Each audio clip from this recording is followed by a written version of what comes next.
Hello, my name is Nick Stampley. I'm 25 years old and I'm a forward for the Uni Baskets. I think everybody sees pretty clearly that you have a really special mentality when you're on the court. I think there is not another person in this world that wants to win more than you, right? Yeah, I take pride in that. Even you can ask the guys, even in practice, I'm super competitive. I don't want to lose a drill.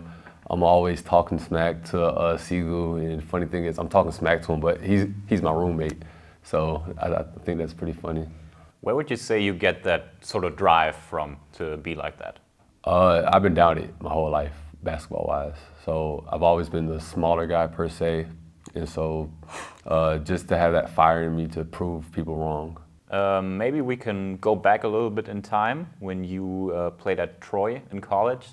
I believe, if my research is correct, you played against two of your teammates, right? You played against Ty and Bo. I did. Do you remember who won that game? They won the game, but they did. And first time that I had met them, I was like, yo, like we played each other in college. Mm-hmm. And so we were up the whole game, but then, you know, they came back and then they had beat us. Some dude had hit a crazy third, almost full court shot at like halftime. That's when they gave them the momentum.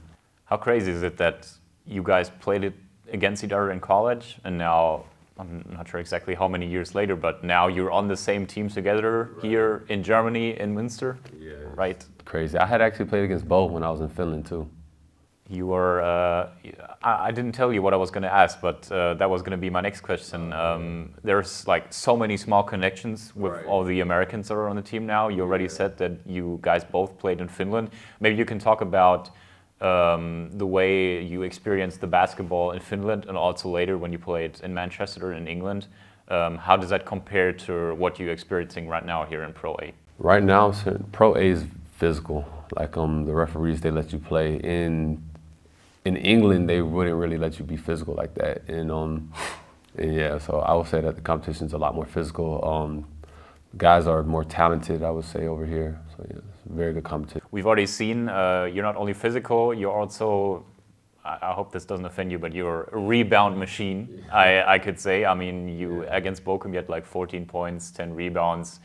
You're always one of the strongest guys on the glass. And also one moment I remember, I'm sure you can go back in time as well, when the Bochum game was over, obviously really close, you guys won by 1 point in the end.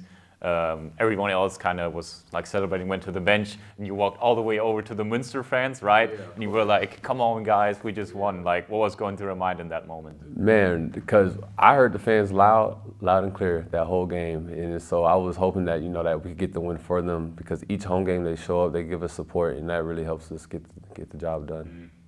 Yeah, the fans are in general great, right? Yeah. Here at home as well?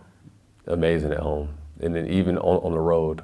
It's crazy. Yeah. I think they were like 200 people or something. I'm not even sure if they ever had that many fans over there, but it probably, in the arena, it probably felt kind of like a home game at some point, right? Because they were just, I mean, the arena isn't that big anyway in Bochum, but man, those fans made a lot of noise. They're loud. Like, I've never experienced anything like it. Like, fans are just cheering you on the whole game, win or lose. They're supporting us 100%. Yeah. Is that something that gives you maybe also extra motivation to go out and play? It does, yeah. Just hearing, you know, them cheering for us really gets me fired up. We already talked about you know, your drive, your motivation, your rebounding monster. I'm sure that all comes from somewhere, right? Maybe we can talk about some of the players that you maybe looked up to when you were growing up that maybe helped you become the player you are today. For the longest, I loved watching Dennis Rodman. Like, just watching how he looked at the ball when it came off, when it was shot, and just anticipating where to go. For the longest, I had no skill set, so rebounding was something that I just turned into a skill. Mm-hmm. Dennis Rodman. Yeah. I probably could have, off the top of my head, I probably couldn't have named a better player that that suits you like that. I'm not weird like him, but then, but you know, I like how he plays. Do you see yourself as a leader?